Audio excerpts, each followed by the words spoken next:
All right. Welcome to the Keep Score podcast, man. We are back for episode 5. We've been gone for a little bit, man. And I want to apologize to y'all on behalf of, me. I know the guys feel the same way. I got our boy Jack, you know what I'm saying?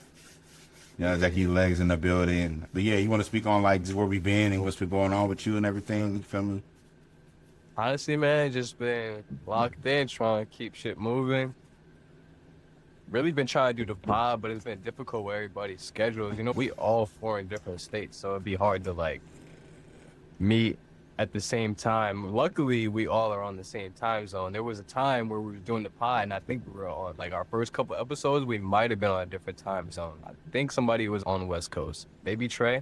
I could be wrong, but I know we had to make some adjustments and. Show's got to move on, man. And that's kind of, where we're at with it, too. It's just, it came to comments, little conversations. I was like, me and Zach was like, hey, man, we really want to do the pod. And you know how it is in life with your brothers. You try to, like, coordinate, who can do it. We had to be really the only two that had the, like, time that fit for, like, everybody. And so we just kind of did it. And, what I'm saying, it's going to probably be us for a little bit. And then we were just kind of sprinkling the guys. We're still a part of the fans, keeping score. We're going to see the... You're going to see the guys a lot. It's just going to be probably me and Jack to head the whole, operation for right now so we can get them back full time. But with that being said, man, episode 5, I'm excited to get into it. So if you're ready, Jack, we can hop right into it, brother. Born ready. And let's do it. So, current state of the Patriots. Jack is actually Jack's favorite team. You know what I'm saying? I think we all know how we feel about the Patriots if you're not a Patriots fan. But we're all a little scared. We're all a little worried. It's looking very familiar. We don't like that feeling as football fans that aren't Patriots fans. So, Jack, tell me about how you feel about your team, current state, and just the team as a whole. Where's your head at with this? So, I mean, you know me. You my brother. You know me. As long as I've been around, I've been fucking with the boys. I've been a fan of the guys. A lot of people, just like you said, y'all, like, I could see, like, it's obvious the disdain that comes when the Patriots are winning. And as a longtime Patriots fan, you got to be able to brush that off. But with a season like this, because I see a lot of Patriots fans have this, like, as a genuine, honest Patriots fan and one who watched every game of those last 3 years where we went 3 and 14, 4 and 12, whatever it was those years with Mac Jones and the struggles. This feels good. This feels really good to like be able to see. Because personally, I didn't think we was gonna bounce back.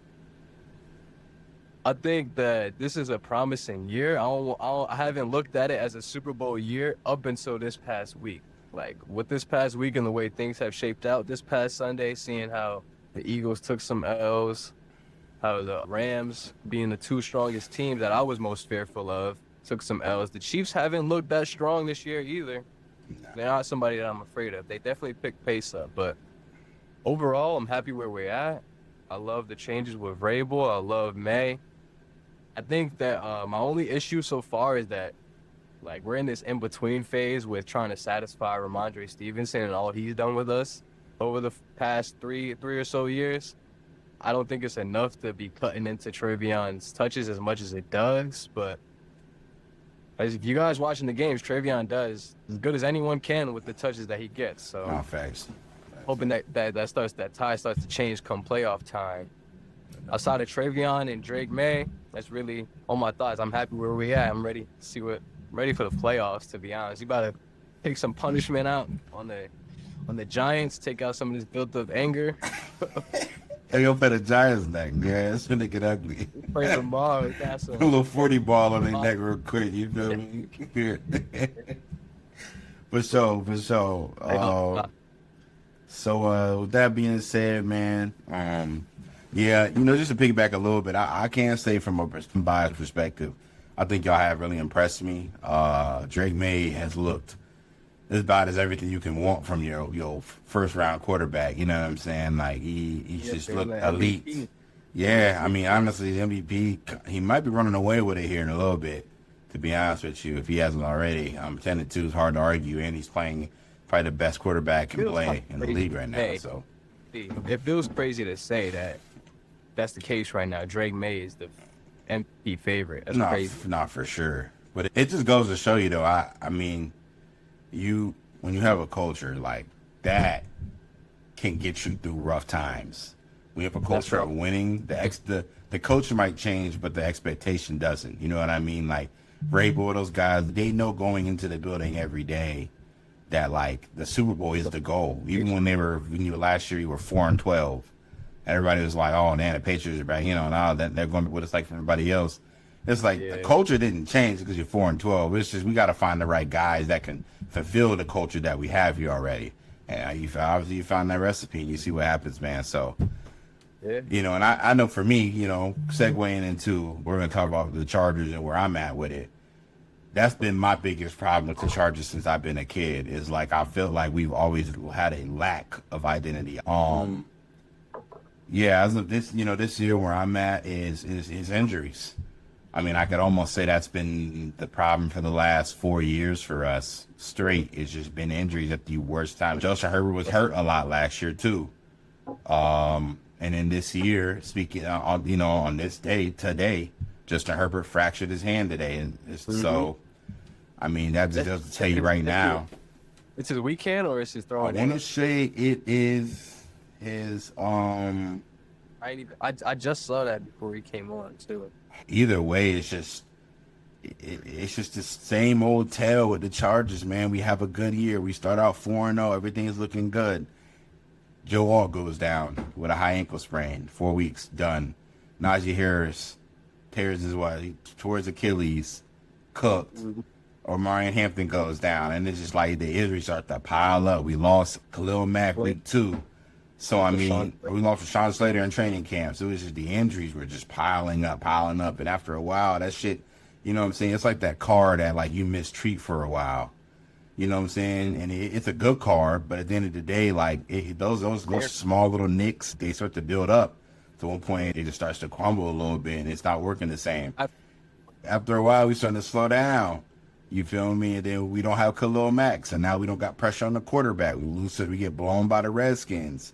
You know what I'm saying? Just stuff like that. Now it's lose to the Jaguars because we can't. Our O-line's depleted and we can't block elite D-line like the Jags have. They have a very good D-line. Everybody knows that. So it's like just stuff like that. Over time, it kills you, man. So I think for me, I just want to see. It's hard for me to panic necessarily, but I do feel as a Chargers fan, I'm numb to it at this point. I'm used to this. So it's like, you know. The Giants have that same kind of like unfortunate cycle. Like there's always that promising look or start, and then all the valuable pieces. You feel me?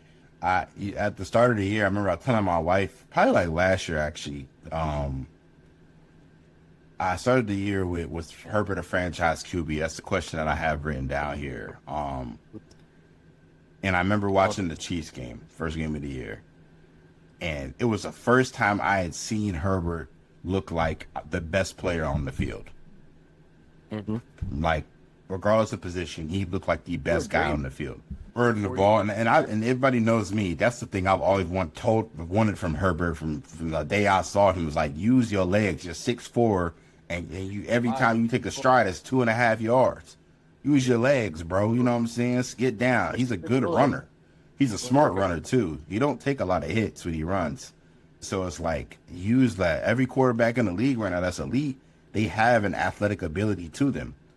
You know what I'm saying? You see Mahomes this year?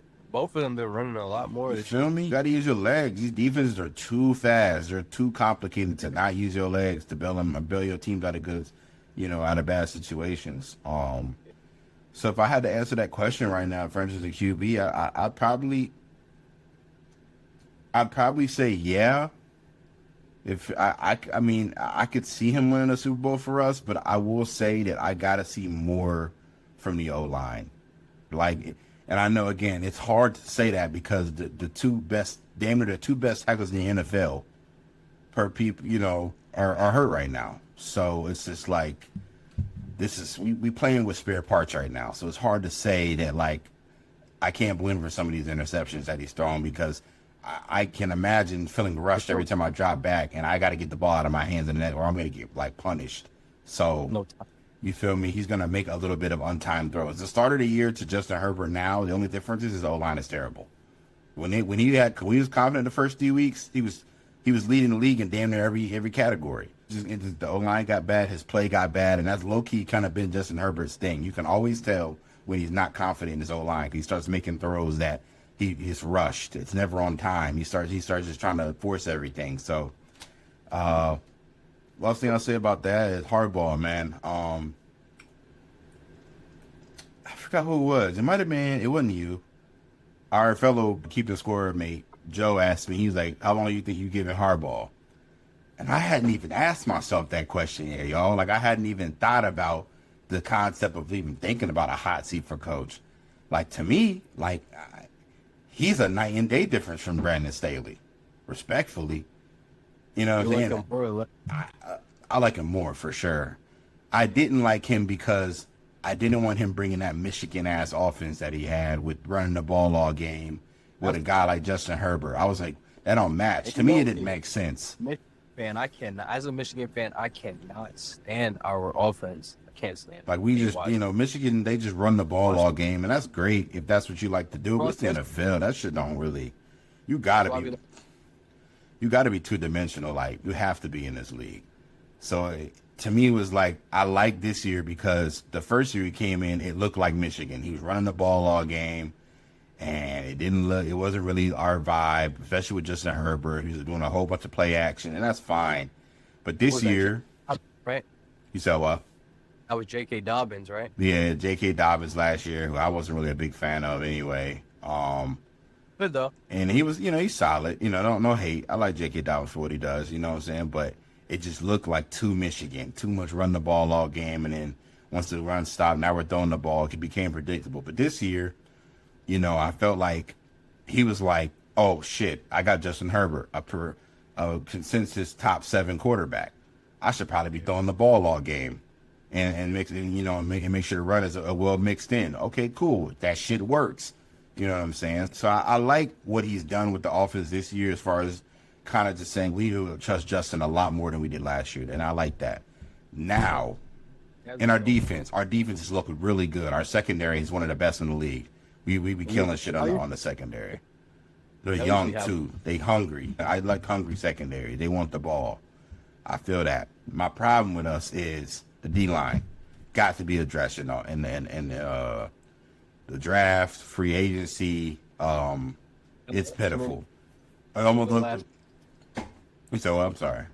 Y'all have lost too many valuable pieces over the last few years. Yeah. Especially with like losing Joey Bosa, I kind of was like glad he was gone because I don't like fuck with Joey Bosa kind of like a person type shit. Yeah, but, I know. But like as a player, I can't say I don't miss him. I can't say that. I definitely miss him on the field. He's a dog, and we're definitely can feel that this year. You can tell. But I mean more interior. Our D tackles are so inconsistent, and it shows because a lot of time we be getting bullied. Yeah, every quarter we face has so much time, and I don't care who you are, bro. You give enough time to any quarterback in this league, they're gonna dart you, bro. Eventually, like literally anybody. So, in short, man, wrap it up. Hardball, I'm on the fence. I can't say I want to get rid of him. I can't say that. I like his culture. I like the way he brings to the locker room as a leader. I feel like it's a little fast to try to move on. Yeah, nah, he hasn't done. We're 8-4. We're probably gonna make the playoffs. You know what I'm saying? So I can't. For me, I don't like the generation we're in now where we just cut coaches because we didn't make the AFC Championship. We made the fucking playoffs. A lot of teams don't make the playoffs. Ask the Jets. Haven't seen the playoffs in damn near 15 years. So I'm not gonna be an ungrateful fan too and be like we're 8-4. Like I feel like you know what I'm saying. Like I'm not gonna do that. But what I will say is, with the talent we have on this roster, if we were all healthy.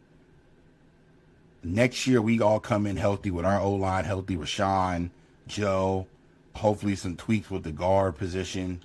Everybody's come back on defense healthy, even some additions of draft-wise on defense.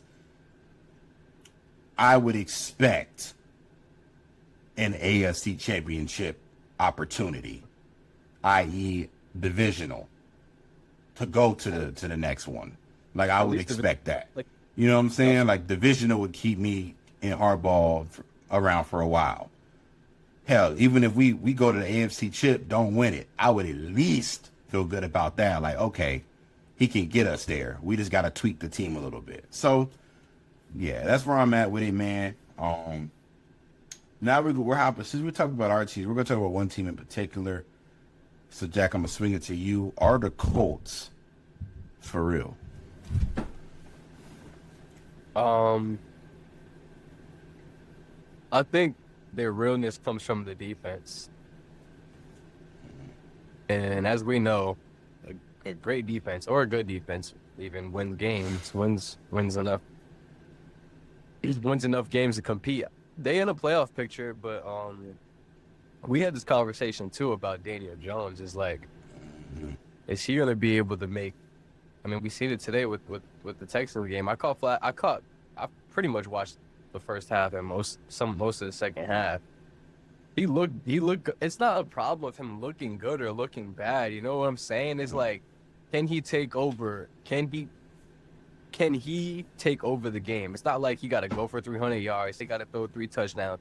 But can he take control of a drive and make necessary throws? Those gas throws, those 2nd and 8s, those 3rd and longs. We good. You know what I'm saying? It can't put all the weight on Jonathan Taylor. And I feel like when we ask, are the Colts are real? We gotta consider exactly how much weight Jonathan Taylor carrying on the offensive end. And those receivers are playing out of their mind. Alec Pierce is playing. He's playing ball. He's playing great football. Michael Pittman's having one of his better years. Wasn't Joshua Downs is playing good football every week. Tyler Warren is playing good football. You know, they have pieces that are there. It's just like we said, with Jonathan Taylor, him getting 28 touches a game, you can't. I don't think you can't really do that come playoff time. You can't give the ball up 30 times to your running back. Because you gotta wonder, right? If like you seen the Eagles do it last year with Saquon. Saquon pretty much carried them to the Super Bowl, I would say. You know, with sprinkles, respectfully, sprinkles to Devontae and AJ Brown. But and that defense is crazy though. And exactly to your point, back to you saying, if the Colts defense can play that well, could keep giving the ball back to JT, then maybe I could see him wearing a defense down where he breaks a big one in the playoffs a couple of times and throughout the playoff run. I could see that, right? But like, my thing is, and we've talked about this again offline, like, if I'm the Colts, bro, I promise you, bro, JT's not. I'm stacking the box. I'm manning outside, and I'm gonna make Daniel Jones beat me. Yeah. If I get sent home by Daniel Jones, he got it. He beat me today. But I just don't. We haven't seen that yet. I don't think anybody's actually seen it in the games this year, where a lot of teams are like, all right, we're gonna see what Daniel Jones is doing. We're gonna pack the box real quick, and I want to see what Daniel Jones can do down the field right now. And it looks a little shaky. Yeah, the teams that have real defenses or real experienced guys, they're not just a young group of guys following what coach tells them to do. It's a group of guys that are following orders and they have experience in this field of stacking the box against a QB that can't really deliver those timely passes. Like, so I hate to say it, and this could be a hot take. I feel like Jalen Hurts is another one of those QBs where if you eliminate what's in the middle, there's nothing. He doesn't really have anything. His timing with the guys ain't been that great. I honestly never thought it was that great. Honestly, all the like passing claps that he gets, I generally contribute to the talent that he is throwing the football to in AJ Brown and Devontae Smith. Not that I feel like Daniel Jones and Jalen Hurts are the same quarterback, but I feel like you can play them in a very similar way and get a positive effect from your team, as long as your defense is, you feel me, talented enough, they understand the game enough. I'll say this.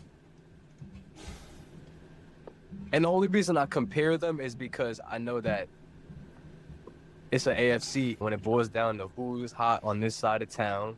Thinking from a Patriots standpoint, there ain't really that many like competitors, and those competitors are competing through defense, i.e. the Colts and the Eagles, in my eyes. No, I'm hearing that. So for me, I got a hard time when we talk about Daniel Jones and Jalen Hurts comparison, just because of the simple fact of like, when the lights are the brightest, that motherfucker performs. Jalen does. And to me, I think that's and I mean that in the sense of like, again, I agree with you. Do I think Jalen Hurts is going to go out there and have a Josh Allen type game, like 300, 400 yards? We haven't seen it yet, so I can't really say that, right? I can't say yeah because we haven't seen it yet for 3 or 4 years now. What I can tell you is, when it comes down to it, he's going to make the plays that are necessary to win the game. We've seen that time and time again, whether that's with his feet, whether that's with his arm. I completely agree with that. I've kind of always, like, made a point with, too, is that Jalen's not going to throw the top off, but he's definitely going to take some time off and make sure they end up on points. You feel me? Like, he's an elite quarterback in the sense of, like, he can do everything on the field that you need to do to win games. That's a mix. He's an elite winner. Yeah, I can't say necessarily he's an elite quarterback per se, but I can say there's not a better winning quarterback in this league than Jalen Hurts. Right now, we're seeing that with Daniel Jones, and it's like, okay, you have the qualities, back to your point, to do a Jalen Hurts type of deal, but it's like, we only really gonna be like giving you that validation come January. We're gonna see what you're doing in January when you're the only game on TV and the lights is bright and you at home. Can't fold. The Patriots might be on that door divisional round, baby. They might be on that doorstep, and they want it. You want to see, dude, one way or the other. I think somebody that's kind of been in that fence for me is somebody like Baker Mayfield. I'm a big Baker Mayfield fan, but for me, it's like I've seen him in the playoffs twice, and I ain't really impressed. Respectfully, never really seen nothing from him in the playoffs yet. Regular season, he looked great. You know what I'm saying? Looks like that guy, and that's great. But like, I feel like he's matured past that. The playoffs come, he kind of get a little small. It's like, all right, well, maybe it's just a regular season guy. Some guys aren't winners. You feel me? But speaking of winners, me and Jack came up with a couple teams from each side, the teams that got to pack it up. Again, I'm going to go to my brother. Who name one team right now that you got to pack it up, to give us a couple minutes on why you feel like they got to. It's time to shake shit up over there. I feel like one of the most obvious ones, at least for me, because there's a lot that I feel like people would think of. When I think of blow up the operation, I'm thinking Miami, the Dolphins. That would be the first place I start. Okay. I say that for a variety of reasons. I feel like we can all come up with our own reasons. The main ones being Tua. Tua, really? It's not a matter of Tua being a bad football player, even though he does show a lot of flashes of mediocre football. Yeah. Drafted. This is not the Tua drafted. This is a really bad version of Tua. Not only to just put all the blame on him, but we were just on top a hot seat for the coaching. I feel like the Mike McDaniels thing is getting old. I feel like that has run out. Tyreek Hill has just tore his entire leg off the bone. That didn't look good at all. I did not look Jalen Hill is another Ferrari in the garage. Yeah, right he's a piece that needs to get out for sure. I agree. Yeah. Devon Achane, another Ferrari in the garage. If they're not willing to move on and do something with these pieces, and you're just gonna keep sending Tua out there to get his brain messed up, like it's just not a. That's the other thing. I agree. What is the coaching doing? Is the coaching? Obviously, they're trying to teach him, because I remember they said they're sending him to the jiu-jitsu and all that to teach him how to fall and take hits better, which didn't really make sense when he said it. But I get what he was getting at. That the staff is trying to teach him how to take hits better or fall better. But personally, that's not cutting it. You got slammed so hard on your back, it knocked your head, it snapped your neck back. Then you went forward, which, again, you were having a good season before that first one. When you were running forward and your heads collided with the dude's leg, like that to me, like his season, he was looking like an MVP before that injury, by the way. He was looking crazy. This is what I'm saying. We've seen some really good Tua in the NFL. It's not that he's been a bad quarterback. It's just a matter of how you can only take so many concussions and shots to the head before it clearly starts affecting your play.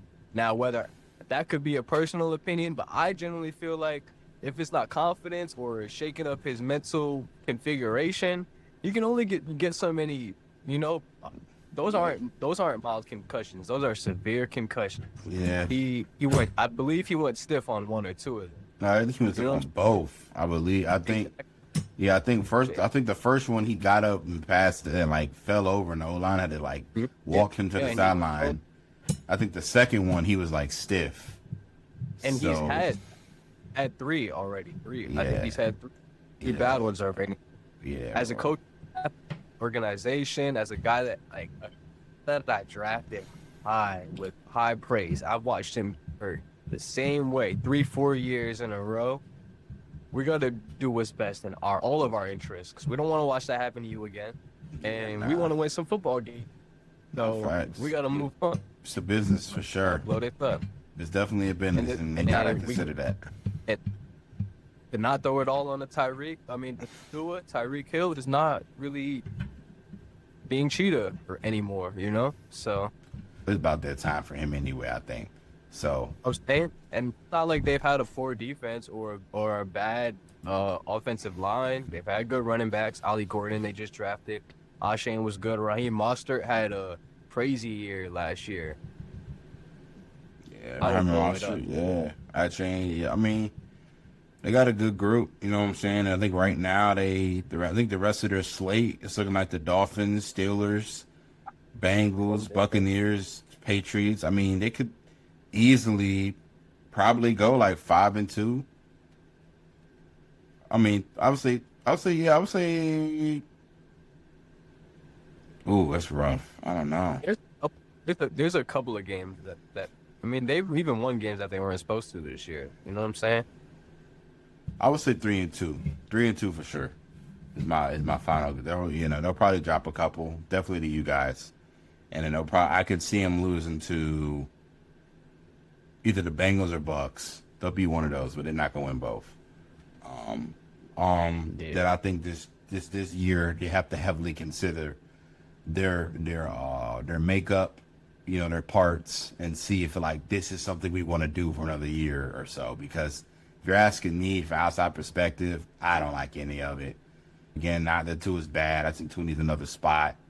I think Mike McDaniel, as offensive genius as he is, I think he could be better.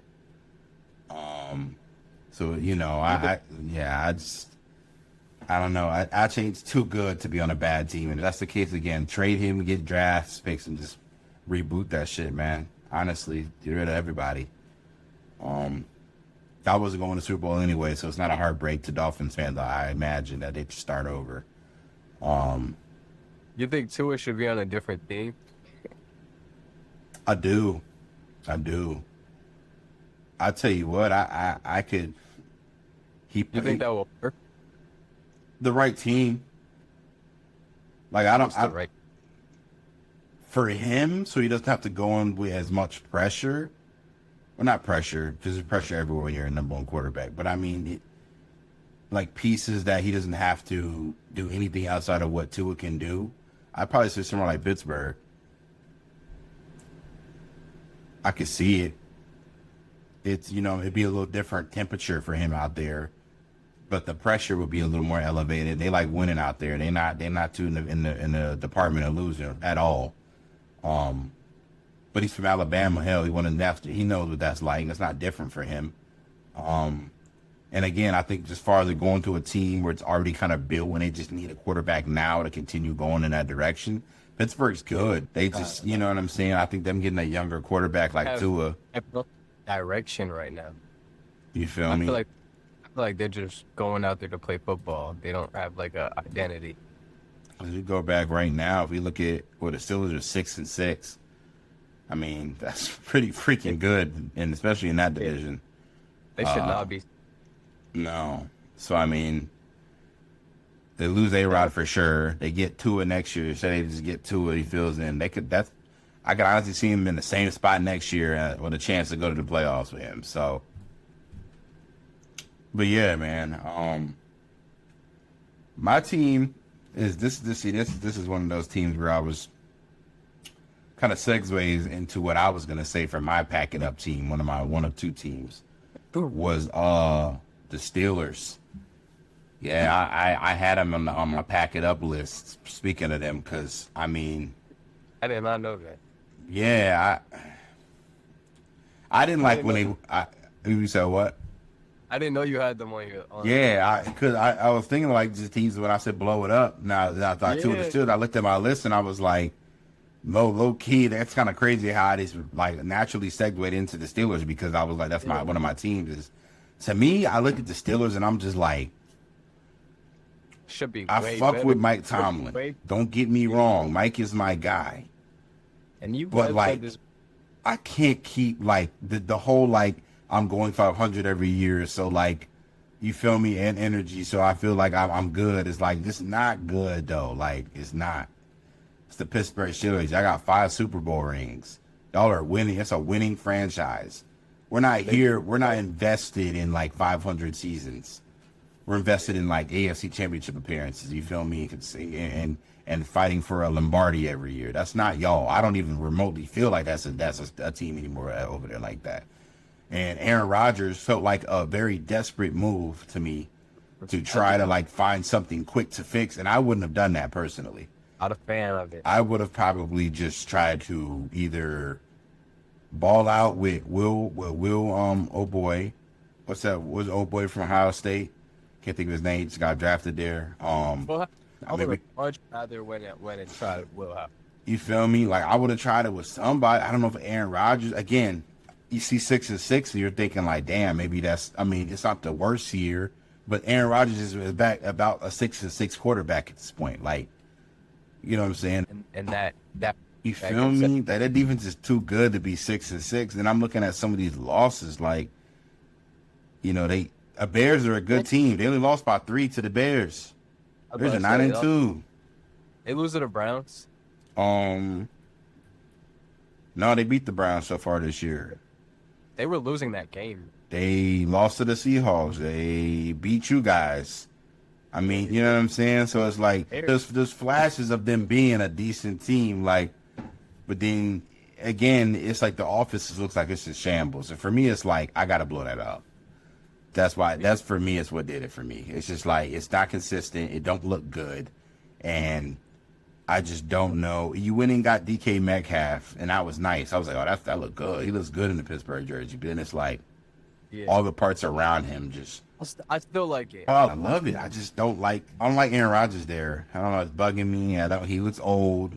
You know, he has his moments, but the sun shines and the dog's behind every now and then. You know what I'm saying? Every now and then it looks good, but he's Aaron Rodgers. He's not really gonna look bad, but like. Yeah, no.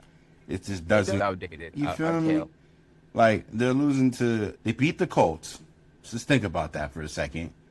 But then they go and I was also they lose to the Bengals.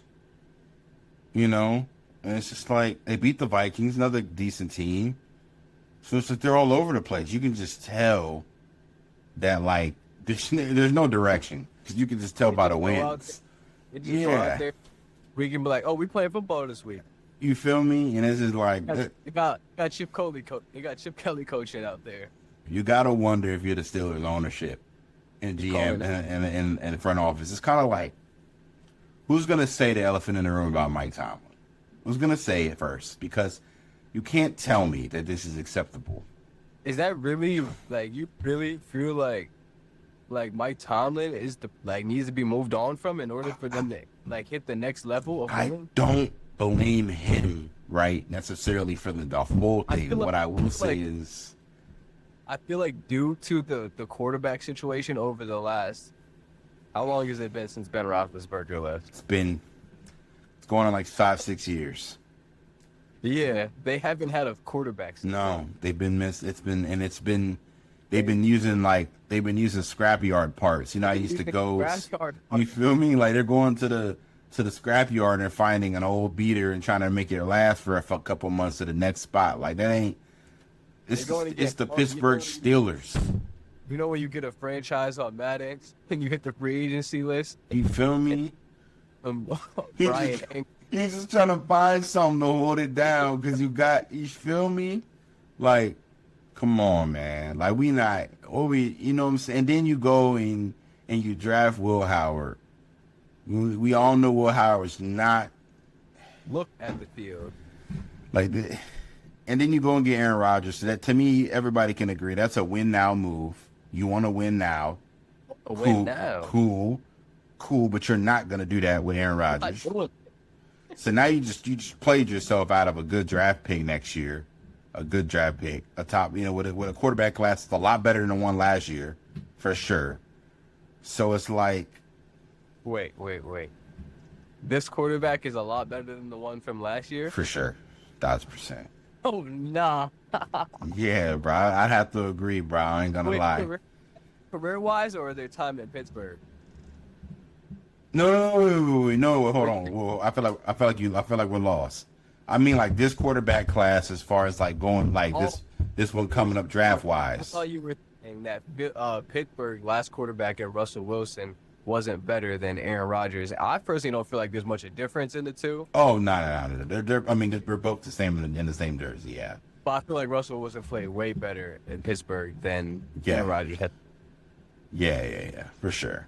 And But, again, yeah, to your point, they messed it up, the draft class. because I mean, now this was the one that kind of tried to get your guy in. Again, it's not deep. It's not the one of the better ones we've seen in a while, but this one is a lot better than last year's for sure. Yeah, if you had the same pick they had last year, we're like, if you have a decent pick, they Get you fix some- something. Yeah, no, for sure. But again, it's just like with everything And now being said, it's just Where do you go since you just drafted Will Howard? You go grab another QB because there's no way they run it back for Aaron Rodgers. no. I mean, he's retiring anyway. He's already said he's retiring at the start of this year, so he's done.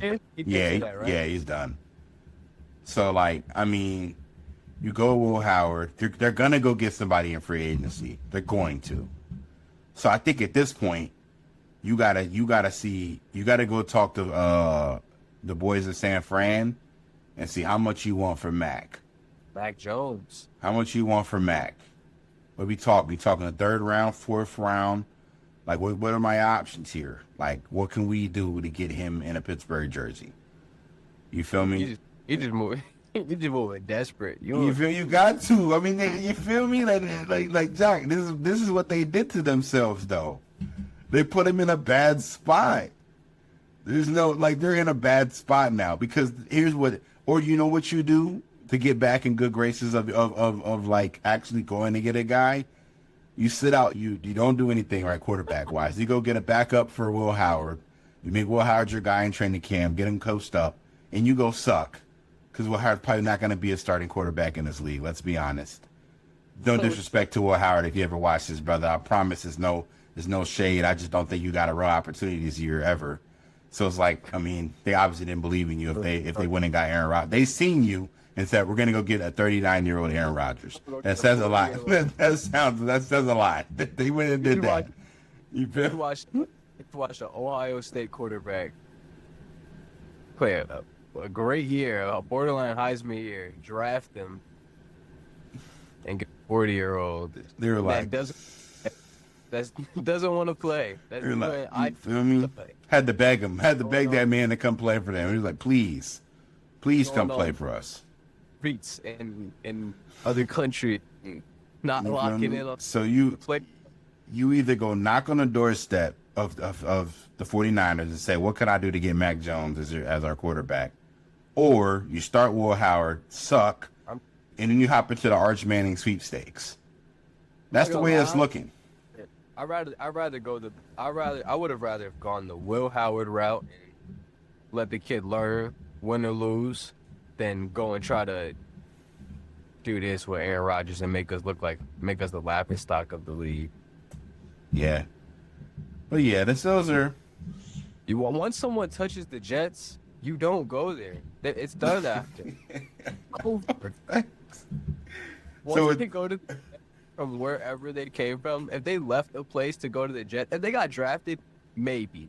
But once they come from a place to the Jets, it's like some over there just drains all the want to play from players.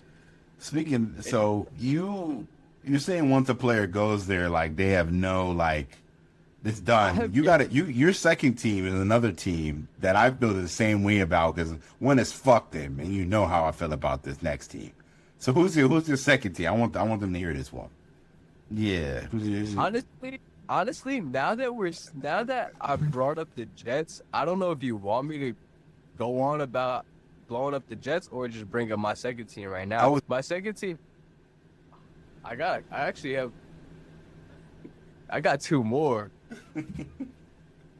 I'm interested. What is it? Because I know if I bring up the most recent, the one I brought up more recently, it's going to segue into a new conversation. Okay, so bring in the one that won't segue. The Raiders. Yeah, that's the one I was waiting for. Them motherfuckers, fuck the Raiders. If you're That's a Raider one of fan, them. fuck you as well. Yeah, I don't really care about. But honestly, I don't feel that way about the Raiders. I feel like they're a team that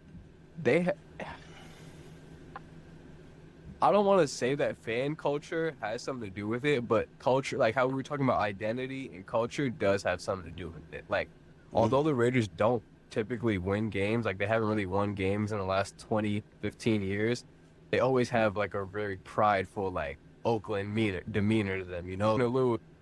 We black and silver, you know? Like, we still, like the whole look at Max Crosby, he goes hard every single year, and they end up doing 14 every year. Like Max Crosby still playing for the check, still going hard for the Raiders. So we're on the contrast. I don't feel like the Jets have that kind of demeanor. I know people that work for the Jets. I've met Jets players, and none of them just seem like they're taking football seriously. Football is not being taken seriously over there. I feel like everybody hate me if you want, Jets fans. I'm a Patriots fan. I personally will never care what Jets fans think about me, because when you got arguing amongst each other and arguing about football, I think it's foolish that you're even having a conversation about winning football games. But that's just me. I'm a Patriots fan. So. Yeah, I mean, I think the Raiders. Culture means everything, you know? I agree. I think, like, they're one of those teams that, like, when they're good, the NFL is better. I think when the Raiders are good, the NFL is more exciting to watch, in my opinion, because they're one of those staple franchises for the NFL. So it's unfortunate that they can't quite figure it out right now. Yeah. You know, as far as I love the Pete Carroll move. I think that was a very good culture move. I just think that now it's going to go back to, like, quarterback. And it's kind of like the Aaron Rodgers thing with the Steelers. You went and got Geno Smith. Why? Yeah. Because you weren't gonna win this year, and you knew that. You went and got a little rental. You went and got a little Beamer, trying to stunt on something, trying to show your ass, you know, that respectfully. Beamer at 95K miles. You feel me? That rental cost you a band, and you're only keeping it for 7 days. They're not bringing him back next year. Let's be honest. They're not doing that. So why did you go and get Geno Smith? You weren't going to win when you could have just drafted a quarterback this year. Oh, I don't know. Maybe draft Shedeur Sanders. Ooh. Is that taboo? I don't know. I feel like everybody thought Shedeur Sanders was going to the Oakland Raiders. I think everybody kind of thought that. It made sense to me. It made sense to him. He wanted to go to the Raiders. He said that. He was cool with it. Didn't happen. Whatever reason, you go and get Geno. Don't know why. You got Genty. The first thing your OC want to do is tell Genty how to stand in the backfield like he had just rushed for 2,000 yards. I'm confused how you going to tell another man what he just did last year, how to change his running stance. That's a red flag already, right? Then and then the guy we're talking about right now is Chip Kelly. You fired him in the first year. For sure. So that tells you everything you need to know about the Oakland Raiders. They always be Oakland to me. Shout out to Oakland. But the Las Vegas Raiders situation and why, like, they're just a complete blunder of a team. They're definitely not making good decisions. You got rid of Jacoby Myers. I feel like the fans can agree with this sentiment, though. Oh, yeah. I mean, we're not saying that they don't feel. You got rid of your best receiver. You traded your best receiver for what? For what reason? Like, what did you... It just didn't make... You sent him to a good team, and now the first week he has a touchdown. It's like, I mean, yeah, he's good. Like, are you trying to, like, build or they just don't have a direction. You know what I'm saying? And it was just that you hired Antonio Pierce. You fired him in a year because All right. y'all aren't good. Did you think you were going to be good with Pete Carroll? Because you're not. You're the same team. So it was just like they just obviously are struggling to find that. I'm sitting here thinking if they're questionably worse than they were with Pierce. I feel like they won some pretty hard fought games with Antonio Pierce out there last year. I mean, I thought. But at the same time, it don't look that different than it does this year. They just look like incomplete. That old quarterback thing makes it look way worse, man. I'm trying to tell you. They've been in some games this year, though. That's the other part. It be coming down to Geno low key, bro. He don't be making the right throws. Like he overthrows a lot. Like it's just. I would much. It was a close one with Aiden O'Connell than I would with Geno Smith. I mean, yeah, because at the end of the day, like I can go out there and give me a quarterback. Like, no, if Lenore Sellers comes out this year, I like Lenore Sellers in Oakland, in Las Vegas. I do with a Pete Carroll. I'd like to see that. He's athletic. He can make all the throws. He's a little raw as a passer. I say, yeah, his passing. It's a little raw, but I mean, again, this ain't really the class, Or you suck a million, you get Mendoza from Indiana. There's a lot of athletes, QBs out there, though, that are like, and that's where the league's going anyway. That's the way things go anyway, yeah. So Lenore Sellers is Lamar Jackson rookie year, where he's not really that good of a thrower yet, but you can see the flashes, and we just use athleticism in the running game with him and Genty. That could be another dangerous situation in Las Vegas.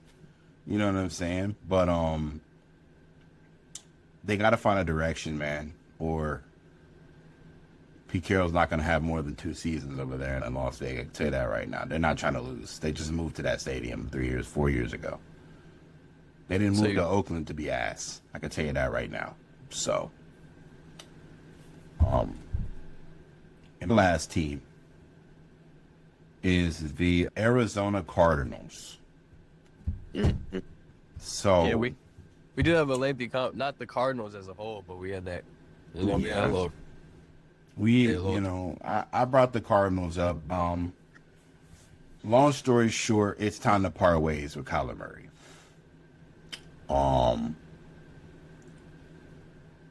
I think that in a lot of ways, both parts look bad in this. I think that Kyler Murray wasn't as focused as he should have been to start out his career. I think he had a lot of moments where his immaturity showed.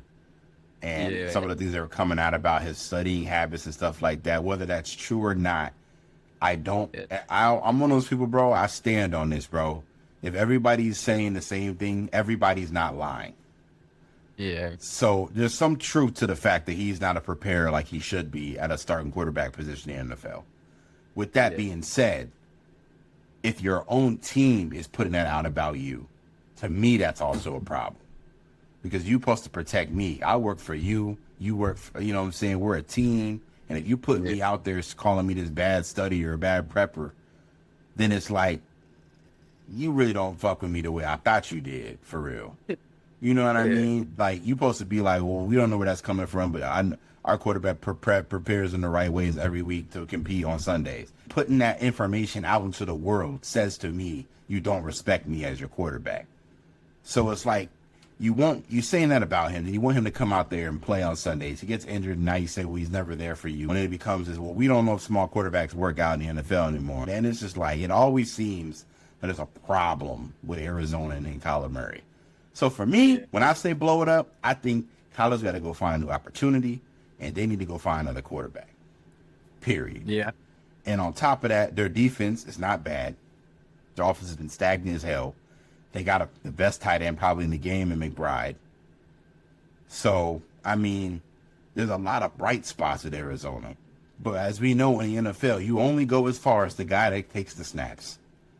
Yeah. And that is a massive problem for Arizona right now. And Jacoby Brisket, as shout out to my boy T Fish would say, Brisket. Yeah, that ain't Jacoby Brisket. As much as he'll get you, he's probably one of the greatest backups of all time. That ain't gonna cut it, my boy. We gotta So I think this year y'all suck. Y'all go draft a quarterback. Let Kyler walk. Trade him. There's a couple teams that need quarterbacks. Pittsburgh. The Jets could be. I heard Trey said the Jets would be a good destination today, and I was like, the Jets would be solid for him. It'd be a new start, big city. But Jack like they can go to the Jets runs. Bro, that's bro, one of these days, y'all, we gonna have a Jets segment. Cause I'm like, bro, we need to get rid of them as an NFL franchise, or we gotta start.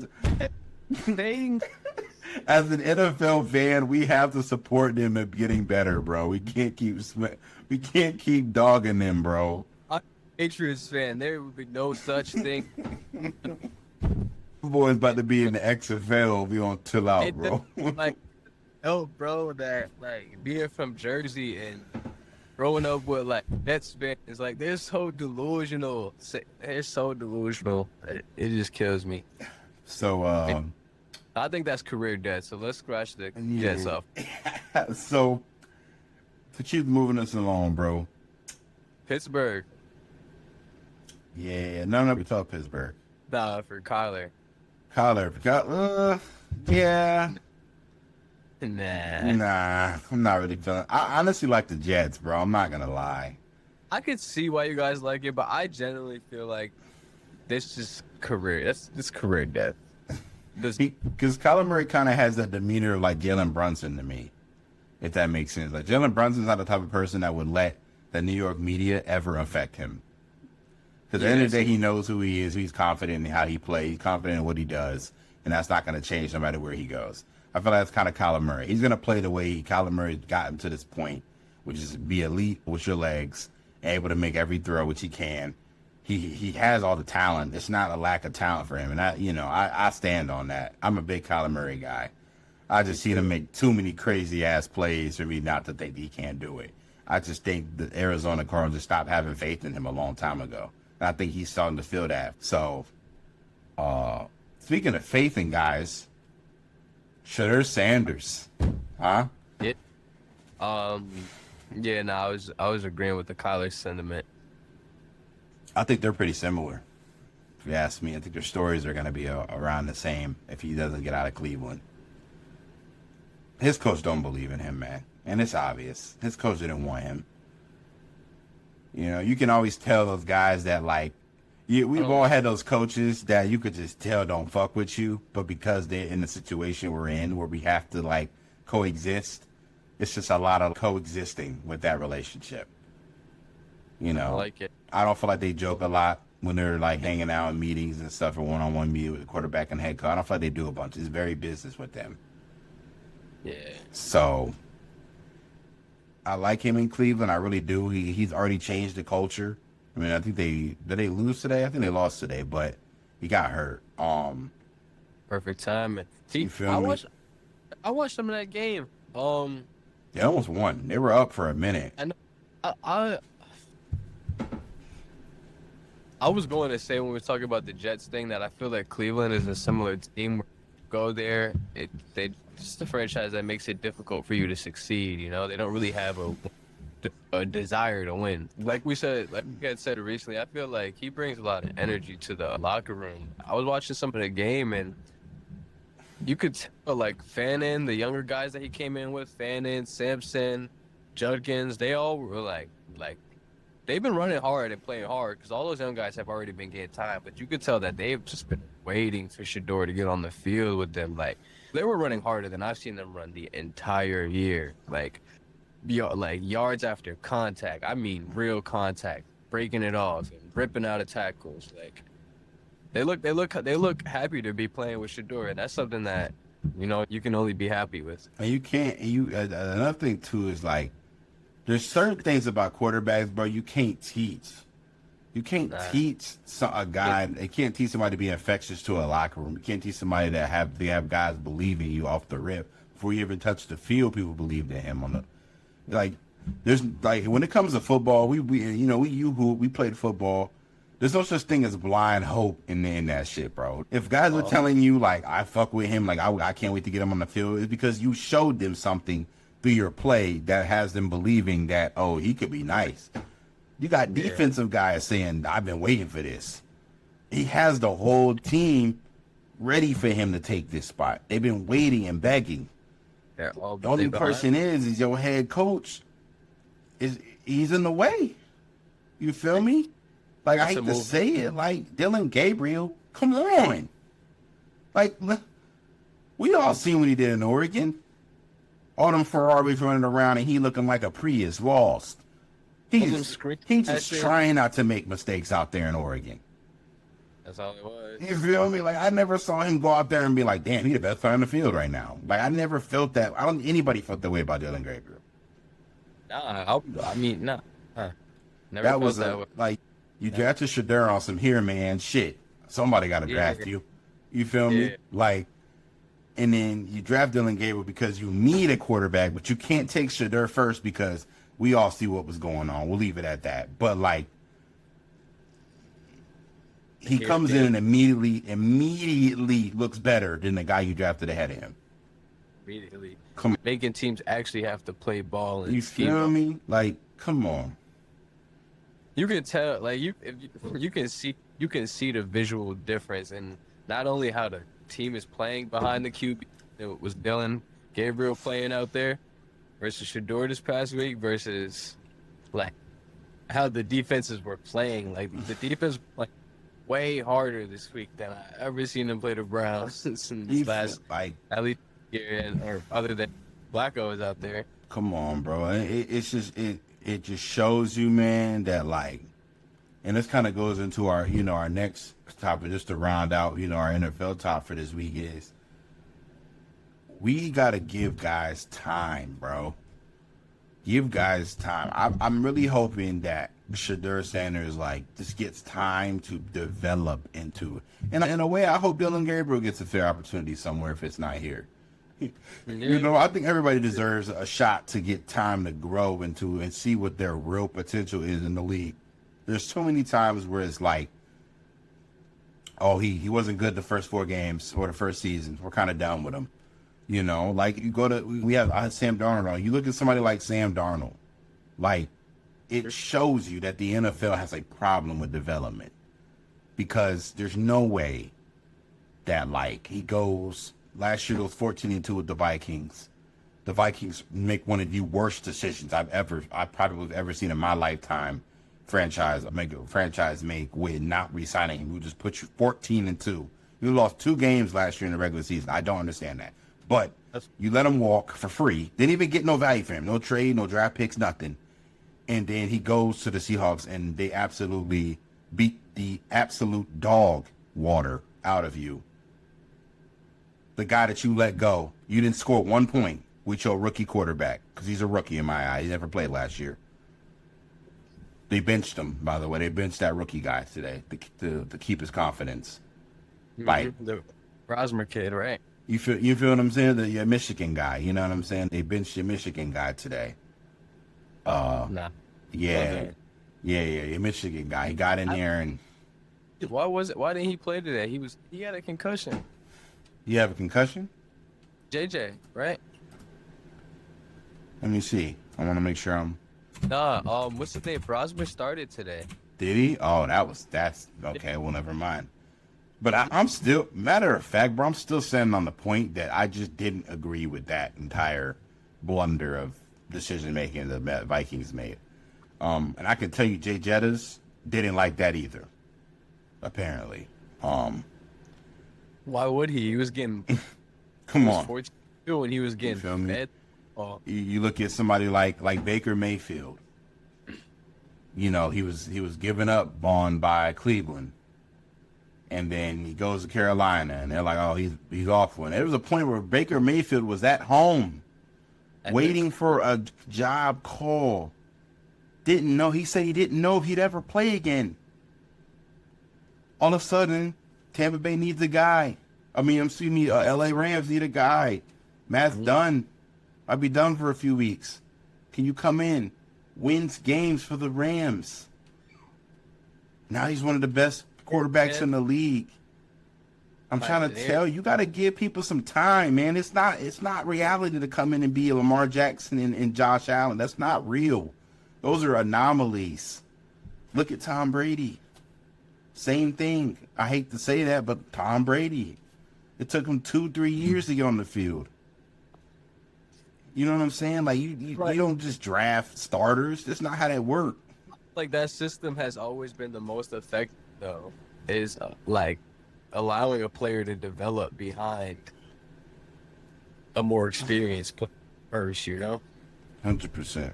So we'll end it. We just give these QBs some time, man. The young guys that are coming in, stop rushing them, because 9 times out of 10, if they got drafted to a bad team. I got one. Oh, okay. Hold on. Bryce Young. What you think? Bryce. I think that he's another one that everybody were quick to hop on and say he's the small quarterback thing don't work out. Oh, he's little. He can't make throws over 15 yards. He can only throw screen passes. Well, if you saw, I love that, by the way, but that was his number one option, a 34-year-old Adam Thielen, toward the end of his career. That's not something a rookie needs to be going into his career with. And then that was Xavier Leggett's rookie year as well with him. He had Leggett starting things off, and Leggett's hands did not look good. That NFL speed is totally different game. I think we were too quick to go ahead and, Bryce Young is not good. He's too small. He can't snap. Ain't saying much now. Everybody wants to come in and dog out the Panthers week in, week out, but they playing football and they're making everybody play to the brim. They just knocked one of the highest competitors, strongest competitors in the Rams out tonight. So, yeah, no, I have to agree. On Bryce Young. Yeah, Bryce Young definitely. I told one of my best friends, a Panthers fan, bro, and I told him, like, yo, you gotta, like, understand. I think a lot of people too, these fans don't watch college football, and you can kind of tell, because if you watch Bryce Young in college, he was never the best player on that offense. Like, I don't know why. Shocker, everybody who wins the Heisman is not always the best player in the country, by the way. Let's just get that out the way right now. Because if you telling me that Genty was not the best player last year in the country, I would say you're absolutely fucking crazy.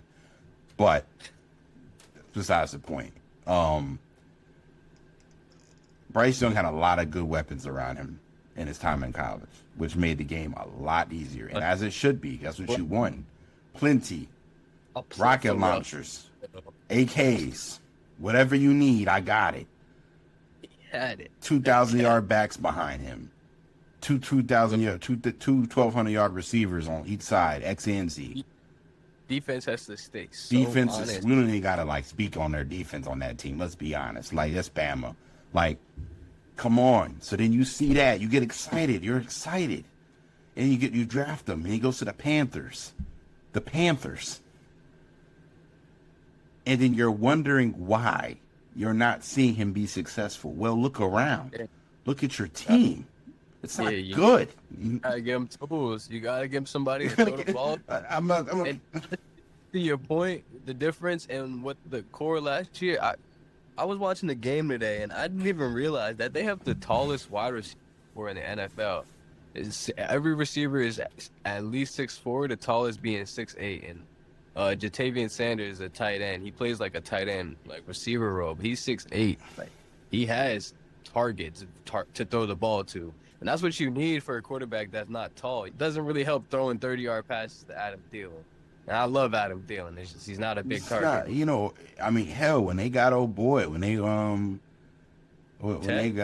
when they got Hunter Renfrow, I was still like, that's not moving the needle for me. He's done. Like, his time has been gone. Like, you feel me? Or Xavier Legette, he's struggling. He's just now starting to look like the first rounder they got. Like, so it's just like, you gotta give it time, man. You gotta give it time. Like, it's just not gonna be overnight. Y'all are not a winning team right now. Y'all are winning game, but the talent is there, and that's why y'all are winning. He's showing you that I can be that guy for you when you give me time and give me a good. And shout out to Dave Canales. To me, Dave Canales is the coach of the year. I'm sorry. Like, I just think he's coming out to completely change that culture. All the ones you need to. You feel me? Like he's completely changed their culture, Definitely. as a franchise overnight. Like I'm excited to see what they do in the next couple of years, especially with just rebuilding the team through the draft.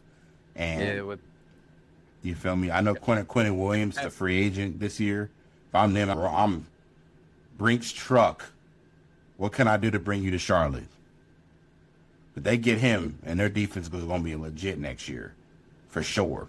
So talk about identity. I'm trying to tell you, bro, Dave Canals is building something over there in Carolina. I really believe that. So now we're going to get into, I think, what we all been excited for, as far as I know. We've been talking about this for a little minute now.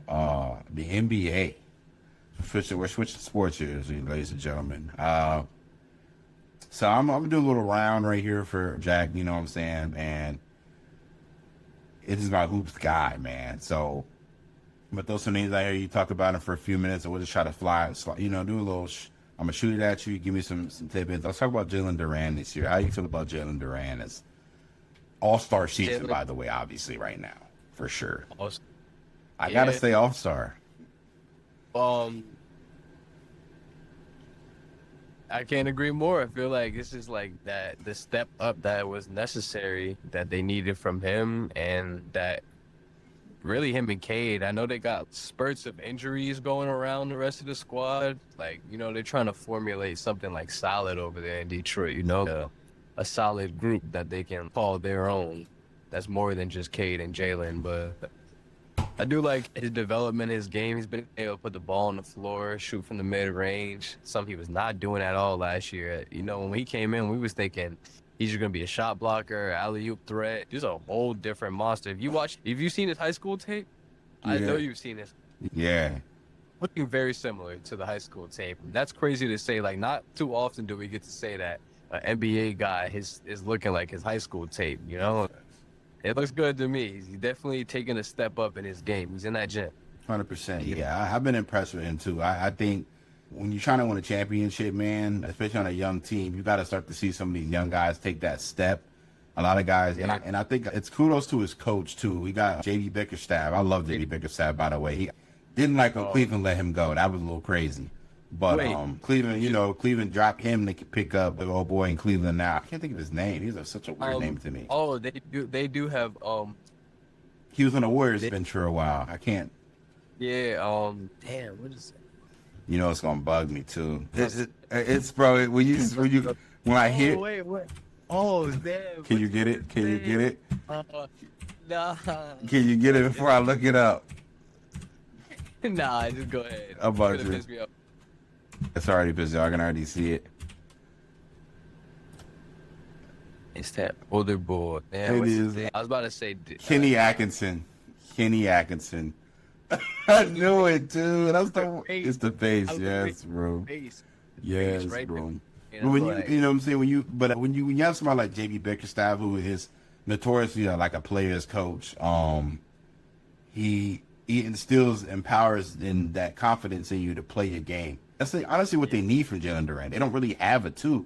We were just talking about last year. Like, damn, they got to go get somebody, like maybe a Laurie Markkinen, somebody like that, somebody that could score their own, get their own bucket. But now, like, damn, if Jalen Duran gonna be that, they can save that trade and go get another shooter or another elite third guy, like somebody because I think, I'm going ahead a little bit of myself here with this, because I think the Philly, they gonna get rid of some pieces because they got a little bit too much going on with the ball and not enough. Somebody like somebody like, I'm sorry, give me 1 second. 1 second. Somebody like Quentin Grimes on the Pistons will be very good. They're around out the third guy. Tripping, or was he there already? No. He was Quentin Grimes on the Knicks. Knicks, I know he came from the Knicks. Yeah, I don't think he's ever on the but somebody like that with the Pistons would really help. But shout out to Jalen Duran, man, for just the growth. I love seeing young players take steps, man. That's exciting to me. That's what gets excited about basketball, and seeing guys come in and then they finally, it clicks. And they realize, like, oh shit, I can do what I did to get here to this point, because it's not foreign. You know how to do it. You know what I'm saying? Yeah. So it's nice to see. Another name I'm gonna shoot to Jack right here is Denny Advia, who I think is just look crazy. Denny. He's been open. No question about it. Most improved this year. Low key. I mean, we got Denny Avia is 16th in scoring right now with averaging 25.5. With he's averaging 6 rebounds and 5.5 assists on a night. I mean, that's. I think he averaged like. Last year he averaged 16.9 and 7. See? Come on. Yeah. That's a big jump. That's what I be meaning, man. When I be saying, like, I need to see more, that's what I mean. You know what I'm saying? Like, I need to see more. I need to see you go get it. You feel me? Like, you go with Reeves. Most improved? Denny's case is really insane just for the simple fact of Austin Reeves is averaging 28 right now. As a second guy. As a second guy, by the way. 28. The Lakers have 2 top 11 scorers. That's scary. Yeah, you know, you do gotta get. I think right now most improved might be Cade Cunningham though. I don't think it's close, to be honest. What? I heard somebody say no because they expect this from him at where he got drafted. Is that you're on that sentiment? Okay, I can hear that. I mean, yeah, it has to be somebody you didn't see it coming from, really. I guess Denny Avia would fit that, but I can't give it to Austin Reeves because he did it last year. What is Cade? Cade's not averaging too far off what he was averaging, if not the regular season. Damn sure the playoff. Is averaging 6 rebounds and 9.4 assists. So I mean. Oh man. How many points? 20. I'm sorry. 28.8. 28.8. Yeah. This year. Oh, this year. Oh, you want last year? Wait, what was that last year? No, this year he's averaging 28. Yeah, right. Yeah. Last year are not far. They can't be far off. My name is Whitney Allen. Last year he averaged. Never thought in a million years. 26. So he bumped up. He went up by 2 points. The unexpected happened. But his playoff numbers were insane. 100% online. Pretty high. Pretty high. Apply in minutes and get same day coverage. Postseason last year he averaged 25. Worth of coverage. 8 and 8. Only the gift of peace of mind and financial security. 42% from 3, 17% from 3 though. That was not good. Oh man. But yeah, I mean, Denny Avia, shout out to him for the growth, bro. He's taking that step. I think the next guy they're waiting on is probably Scoop. You want to box in with him? Yeah, we could also throw in, you know, I brought Scoop. We could bring in Shaden, another young cat that's completely just, I mean, he's took that step. Again, it's about the taking the step for these young teams, bro. Let's look at averaging what last year? About 11, 12 to what? About 20 this year? He's averaging 21 points per game. Yeah. What do you have? He's shooting what, 44% from the field, 25% from 3 right now. Last year he averaged. That's 25% from 3 though. That's gotta bump that up. Come on now. He's too good of a. Yeah. Yeah, like he gotta. They're a team that kind of chucks though. They be chucking 3s up on the low. Yeah, nah, for sure. They're definitely a team that I actually recently watched the game. They played the Lakers about a couple weeks ago, and I was like, yeah, this offense is not. I'll tell you what, didn't I was getting to the chicken though. He's tough. Shaden is a young athletic guy who I don't want him to turn into a Jalen Green who can't develop past his athleticism, because that athleticism, bro, that goes away. You know what I'm saying? After a while, you're not jumping out of the gym no more. Not like you used to when you're 25. Your game's got to be able to consistently last and make a lasting impact on the court in all phases. And 25% from 3, brother, We can't get to the 30-ish. We can't get to 34. 35%. I'm leaving you open. I'm gonna be honest. In a series, I'm leaving you open. I'm gonna want you to shoot that. You feel me? He's too good to let that be the downfall of his game, in my opinion. So I'd like to see that come up, because I just think he's capable of it. So then we go to what the guy that I've been excited to talk about, Jalen Johnson. He's a Dookie. He's a Blue Devil. I mean, if you look at his numbers, I mean, my goodness. 21 points per game, 9.6 rebounds, a 7.3 assists. Damn. Yeah, 40, 14, and 7 tonight in overtime. What you thinking? How you feel about Jalen Johnson? I think that we have had this conversation. I think that he's made it clear his intentions there in Atlanta that this his. Word. That's his. Like, Sure, y'all gotta move around. Everybody gotta move around. Everybody gotta move around. Him, I'm not gonna lie. They're not supposed to be winning games right now, and it's not like they're. What are they? They're 13-8 right now, man. Like, without Trae Young, nobody's expecting them. He's putting up 30 balls, 40 point triple doubles. Yeah. We gotta start making some shifting. Start shifting things. Gotta have some hard conversations in Atlanta. That I don't think everybody want here. And certain people that's not gonna want to have them conversations. But as much as they admit it, with Trae Young out and Nikhil Alexander Walker is averaging 20. Jalen Johnson is holding down the fort. And Nikhil Alexander Walker is just another player from an experienced Minnesota team that's been far in those deep experienced games. He brings a sense of experience, and I've been here before, to a young team that is scary. Atlanta's scary.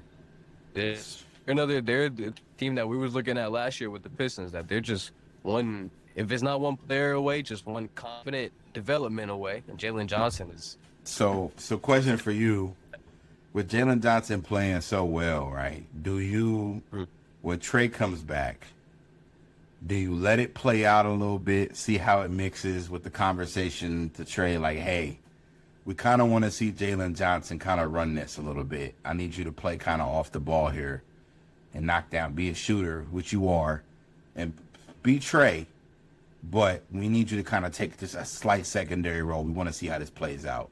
Let's say it doesn't work out. Do you move Trae Young in the deadline? Yeah, I think from both a coach and a player perspective, you kind of just got to, like, especially when it comes to this basketball thing, like, because basketball is so fast paced and it's so team dependent. Like, with football, it's easy to blame on the QB not making the right read, or the wide receiver not making the right catch, or the coach not making the right call. But with basketball, it all comes down to us being all on the same page. Just like we were saying earlier, we can't go out there and trust nobody that we haven't seen do this thing before. And we're seeing what Jalen Johnson is from that coach and from that player perspective, being a point guard myself, and I know that I'm next to a guy that's going to give us 40 and 14, and if he has the ball, he's still going to dish out 7, 8 assists. And my natural thing is to dish out 15 assists. If it's going to cut into my 7 assists, I'm okay with standing on the wing. And they already have a good chemistry running pick and roll, but you can't, a player that you are watching take a clear step up and being able to not just be a lob threat, pick and roll mid-range. He could take the ball, control it from the top, go get his own bucket. Like, yeah, you kind of want to step to the side a little bit. Well, you got a good point. I can argue that. Okay. All right. So now we talk about Jalen Johnson a little bit. We want to go to these NBA teams, man. We got the Pistons right now, who are on a fucking tear. Yeah. Who are looking like, I mean, What's that? The 16-2. they're 16-4 right now. 15-4. So give me a little bit about the Pistons, man. What about you has stood out, and what are some things you're seeing from them that kind of scares you as far as their longevity going towards a chip this year? And do you see them in a Eastern Conference Finals, NBA Finals appearance potentially? Eastern Conference Finals. I feel I definitely would they get knocked down the first round last I year? think it was first round, yeah. It looked good against New York. I'm not gonna lie. You did. I That was would a tough series. I wouldn't put it Eastern Conference Finals past them, to be honest, just because the East is a pretty open like conference. You know, we've been saying that for a little bit now, at least that the East is pretty open, especially with how some of these teams are playing. Like the Bucks ain't looking that great. Cleveland can be beaten on any night. You know, not everybody over there. Miami is a team that is supposed to be necessary, somewhat middle of the pack, but they could come out with it. Detroit is clearly the best team in the East, so it's like right next to the Knicks. You know what I'm saying? I feel like them and the Knicks are the two best in the East. I mean, everyone likes Cleveland, but I personally, I just feel like they can be beaten with the right pace. I feel like Detroit in a series, it does come down to half-court sets sometimes, you know, and Cleveland is a very developed like playoff team, so it comes down to the three of them. Honestly, I feel like 15-2 is a great spot. They could be in the Eastern Conference Finals. I like the young pieces. I ain't mad at it. I like Duncan Robinson over there too. That was a big like pickup where we was talking about early, adding that guy who could whether shoot or score. I do like that for him. Yeah, I do too. I think my concern, right, is I think in the playoffs, matchups are so massive in the playoffs. I think matchups and making sure you got the right guys and the right guys. And for me, I want a Sar on the floor. I think he can make a guy's series really long and hard. You know what I'm saying? Really, really tough. And what's hard for me is you can't keep him on the floor. He's just not as an offensive liability. And then my thing with Duncan Robinson is if he comes in on that spot is we're going to torture Duncan Robinson on those pick and rolls. We're going to torture him in those 1v1 situations. I want to pick and roll him and get him on to switch with Jalen Brunson. I want that. You know what I'm saying? So it's like, it's hard because I feel like they're still searching for that 2 to 3 in their lineup that can like guard and defend, right?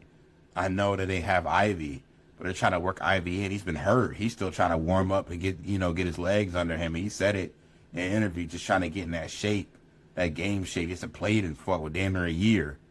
So he's still trying to find his footing, and hopefully he can find that, going into the All-Star break soon in a couple months.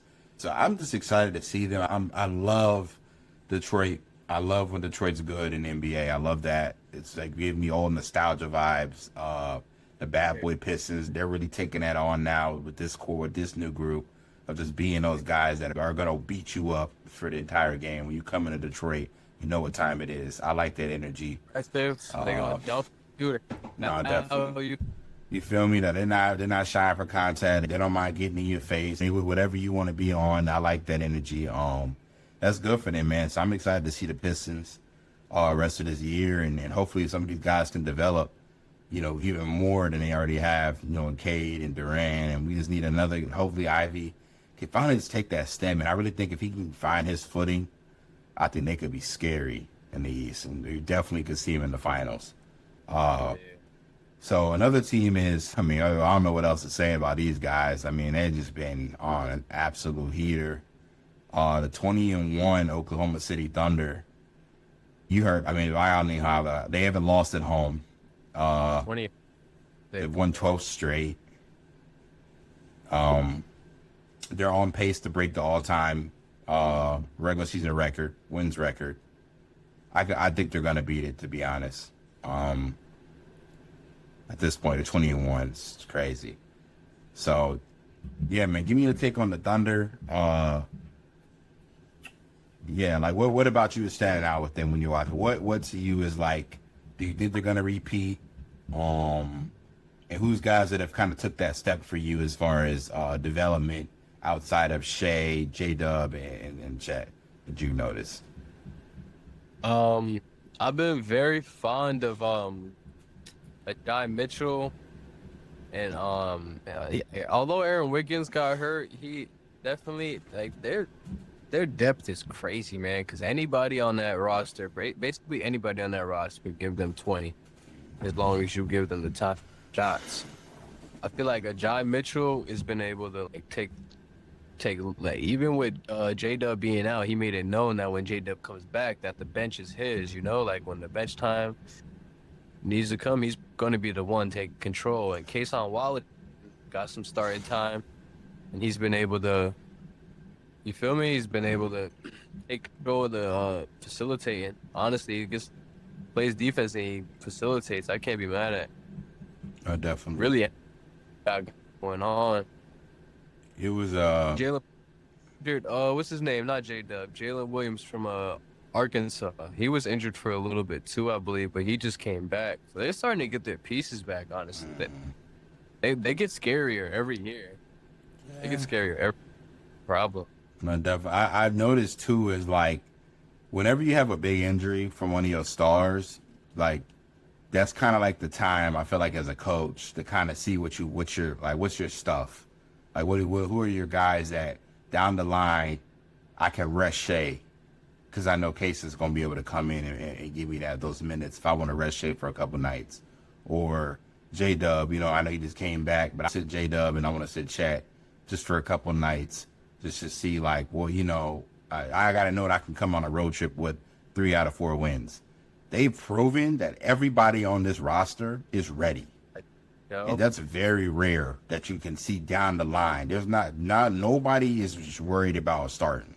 I think they've absolutely and 100% bought in to everything Mark Dagnall's been talking about. Just when everybody is going to play, so everybody needs to stay ready.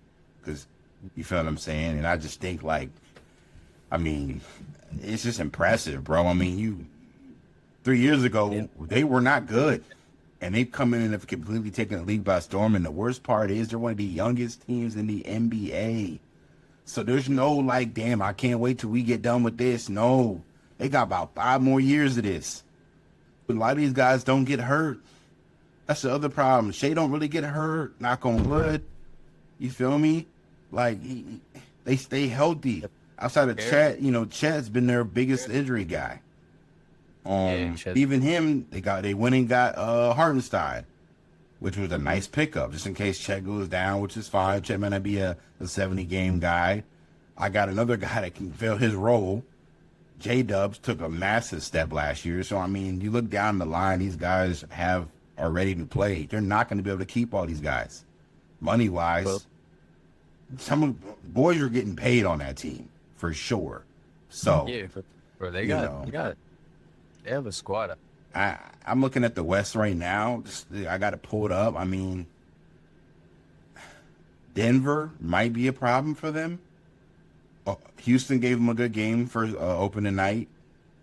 Matchup-wise, they match up well with Houston, OKC. Denver matches up well.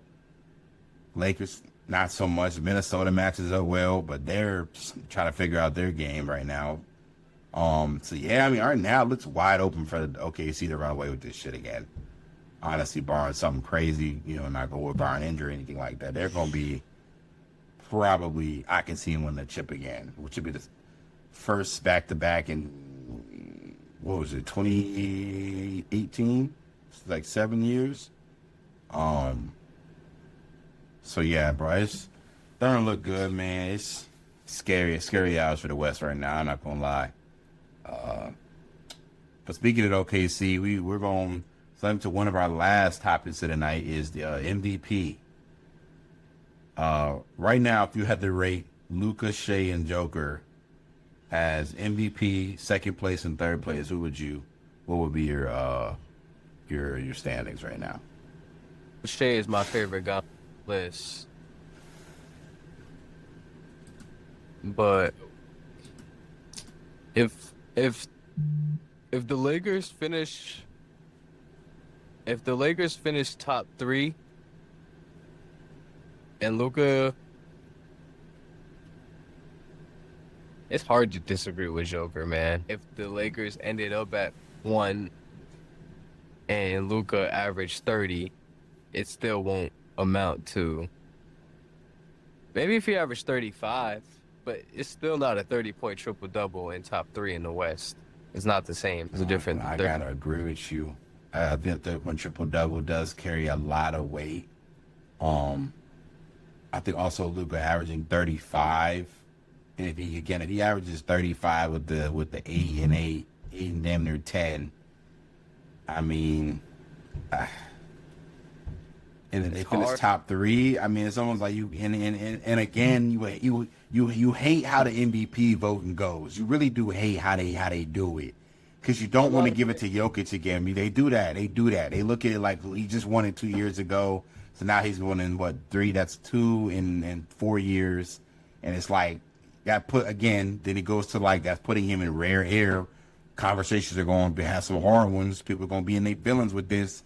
But he's talking about greatest center of all time. But then you look at Luka and it's like, legacy-wise, Luka's kind of been getting, like, looked over a few years, some of these MVP races. Like, so it's like you almost kind of want to give it to Luka just because I feel like he kind of deserves one at this point. Comes to the Lakers in their top 2, top 3. I mean, it's still hard. And Shea, he just won last year. We're going to do another repeat. But then again, they're 20-1. He breaks that regular season record, then what? And don't let him, you know what I'm saying? And he's top 5 in scoring. You feel me? Record matters. Record matters. Right now, if record is weighed in, Shea kind of has to be one right now. They're 20-1. But it's like that triple-double, I'm not going to act like that don't matter. Russ and James Harden won an MVP off of that. So, but Luka got them 2 at 35. This might be one of the craziest and closest MVP races in the last like 5 or 6 years. No BS. This kind of gives me like that James Harden and LeBron race that one year that was like you could close your eyes and choose and you wouldn't have been wrong. It wouldn't have been wrong either way. Like, and this year, whoever wins it, I don't think I'll have a gripe. I'll be honest. Again, it would be funny to see Jokic win it because a hard conversations will be had, and I will be waiting at the door for those conversations. Cause some people on those all-time lists gonna have to move around hastily, slide around. I don't want to hear Kevin Garnett no more. Respectfully, I don't want to hear that. When it comes to big man, he wins 2. If he wins 2 in 4 years, we gotta start to have some conversations. Especially that's something that we're doing right now, where KG and Joker. Oh, he's better than KG. Come on. Are we? If people are debating that, there's debates. It is a debate because I mean, right now they're 1 for 1, 2 to 1. He has 2 MVPs overall, but that's gonna be Jokic's 3rd MVP, bro. I don't see no debate between that word. What you got? He's clearly better than KG. So he win this 3rd one in 5 years. You got Jokic better than Timmy D? Or do we tweaking? Huh? We tweak a little bit of that. I feel like the only reason it's like a shrug your shoulders is because we've seen Timmy D's entire body of work. We haven't got to see everything that Jokic can do, and I feel honestly, if things keep going the way that they are, you could say I wouldn't be mad at him being the greatest center of all time. There ain't many centers doing this. Like he's doing what we call the best centers of all time have done and more. I'll even say this, bro, because I love having those hot topics. Right now, if he won one more MVP, like say he wins this year, that would give that 4, which would be astronomically crazy. Like that to me would put him in like a top 10, top 7 conversation for sure. I'm not gonna lie. I don't think anybody will ever be better than Will, but that's just a whole nother conversation. Oh, that is crazy. But what I will say is, to me, right now, just with forward, he would be hard stuck 3 for me with centers. Like, I don't think he's better than Shaq. I don't care how many MVPs he win. He's not better than Shaq. And he's not better than, well, he's not. See, it's hard for me to put Will at 1 or 2 because I've never seen him play.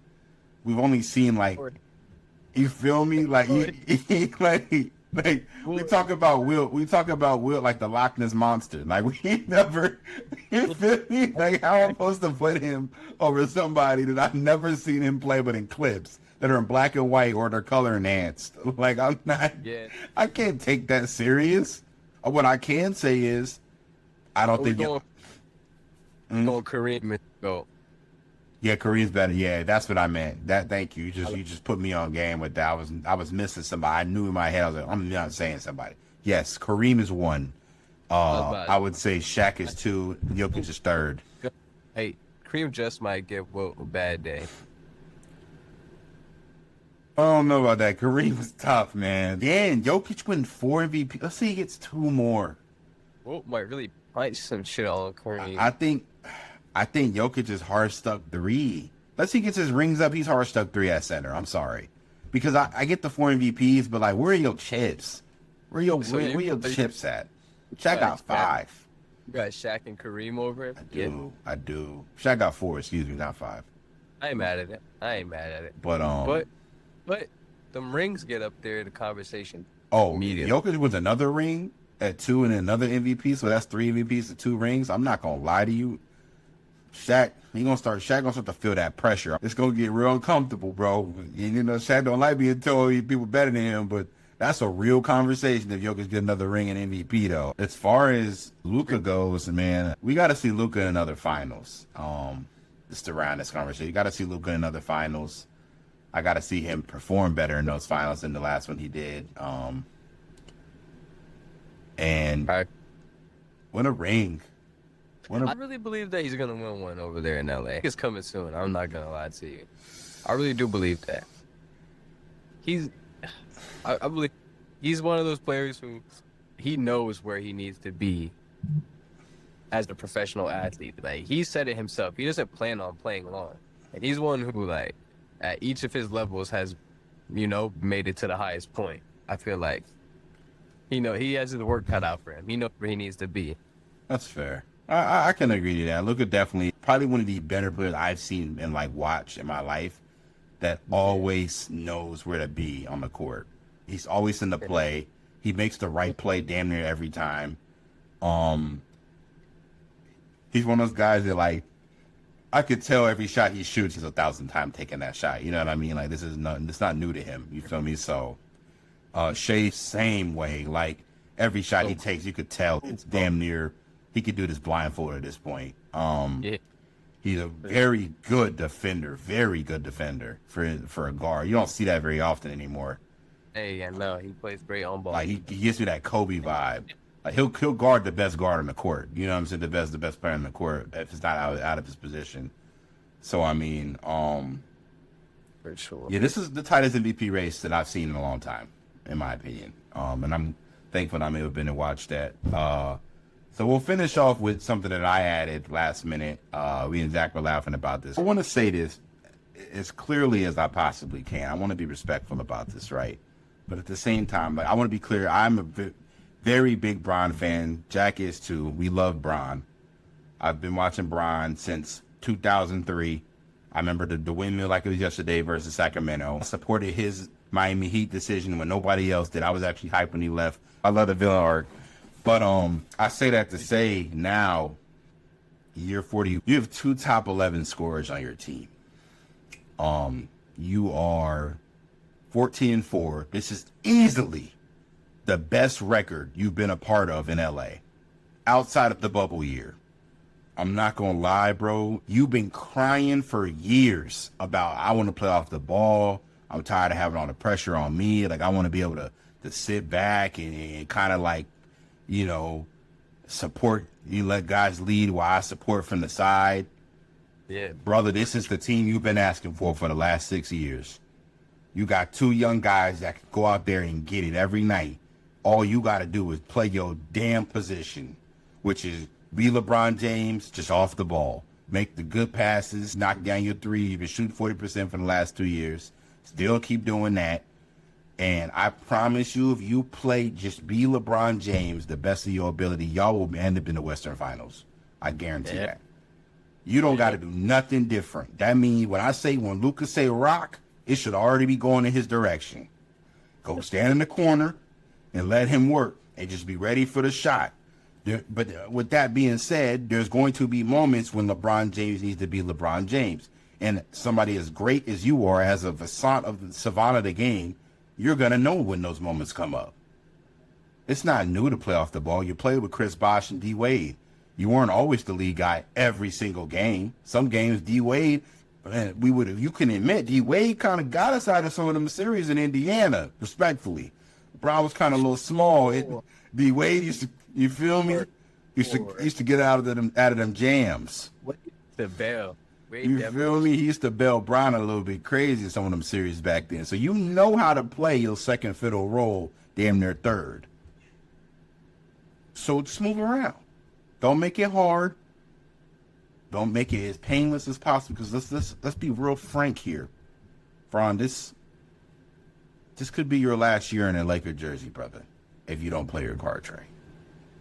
All right? We don't want to trade you because you're just too good to trade. But the way Luka's playing right now and the way Austin Reeves is, you're looking tradable at this moment. It's going to be honest with you. You're looking tradable. You know? Like real, no. It's not because you're not playing good. You came back and had, 26 the other night? Like, you It's just generally someone out there that would take for a piece that would apply much better to this. Yeah, it's just the fit.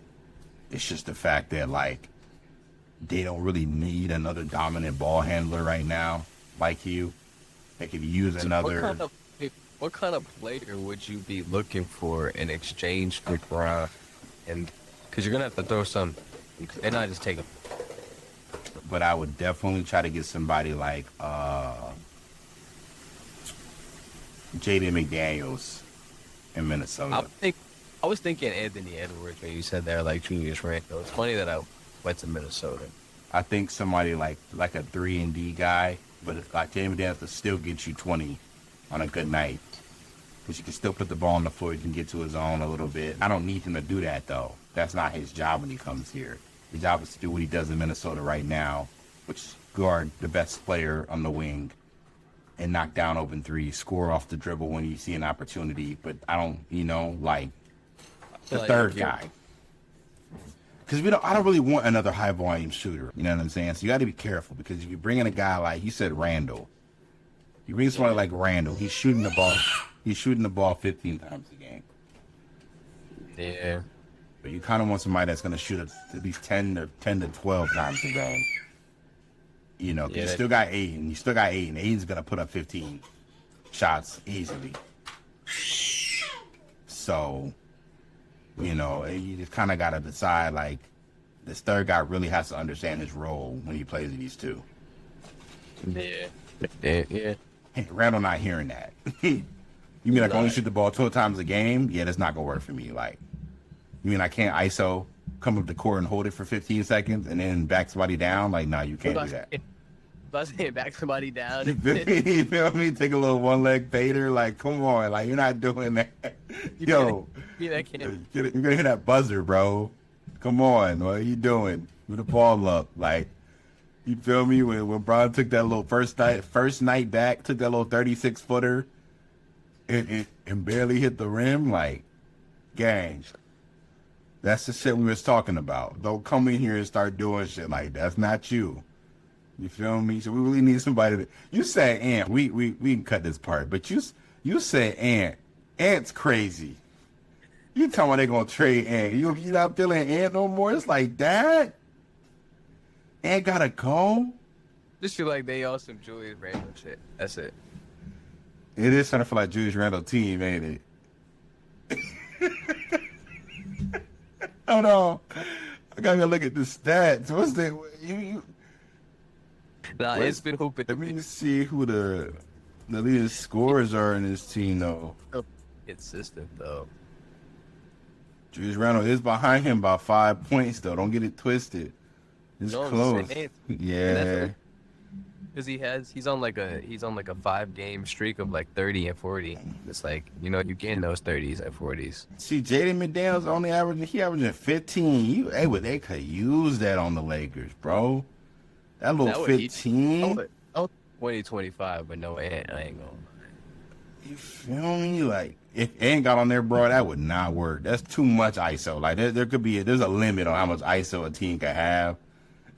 It would look like remember the that's too much. You remember how nasty the OKC Thunder looked with Russ, Melo, and PG? How bad that looked sometimes.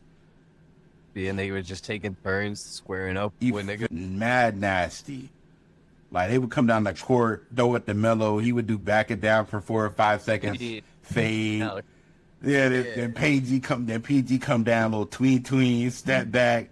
Now Russ trying to isolate off the pick and roll. Like, it was just too much. Like, you're here, you're my turn, your turn, my turn. Like, nobody want to watch that, bro. You feel me? Like, I like Luka because Luka he'll make a move and get to his bag real quick. All right, I'm gonna kick it to A Reed. A Reed's ready for the shooting pocket. Or A Reed, he's going downhill off the rip, trying to either get to the line or kick it out. You feel me? Like, they don't waste time. That's why I like watching the Lakers right now. They just get to it, both of them. Don't do all them dribbles. That's the thing. That's my problem with Ant. Ant do too much dribbling sometimes, bro. To shoot a 34 contested three. That shit ain't. But yeah, man, we gonna cut it here, bro. I appreciate y'all, man. That's episode 5 for us, bro. It was fun. It was long. It was fun. Definitely gonna expect another one. I want definitely next week. Get back in that lab. Expect a lot of NBA here too, because it's been picking up. NFL's picking up. But yeah, man, I appreciate y'all. Love. I'm gonna see y'all. Make sure y'all watch. Look out for it on YouTube this week. Peace. Peace.